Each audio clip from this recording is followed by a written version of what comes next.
ولا تلبسوا الحق بالباطل وتكتموا الحق وأنتم تعلمون.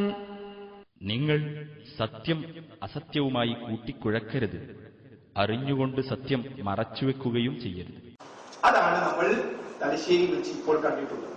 അതുകൊണ്ട് നമുക്ക് ഈ വിഷയത്തിൽ പറയാനുള്ളത് 19-ാം തീയതി പണ്ഡിതന്മാർ ഒന്നിച്ചെടുത്ത തീരുമാനത്തിലേക്ക് അദ്ദേഹം മടങ്ങി വന്ന് ഈ ദഅവാ പ്രവർത്തനങ്ങളോടൊപ്പം അദ്ദേഹം ഉണ്ടാകണം എന്നതാണ് നമ്മുടെ ആഗ്രഹം. പക്ഷേ ഈ അടുത്ത ദിവസങ്ങളിലും മാസങ്ങളിലും നടത്തിയിട്ടുള്ള പ്രഭാഷണങ്ങൾ, ആ പ്രഭാഷണങ്ങൾ, അതിലുള്ള അപകടങ്ങൾ കേട്ടാൽ ഏവർക്കും മനസ്സിലാകും.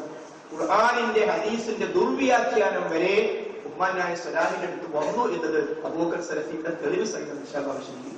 والذين يؤذون المؤمنين والمؤمنات بغير ما اكتسبوا فقد احتملوا بهتانا وإثما مبينا.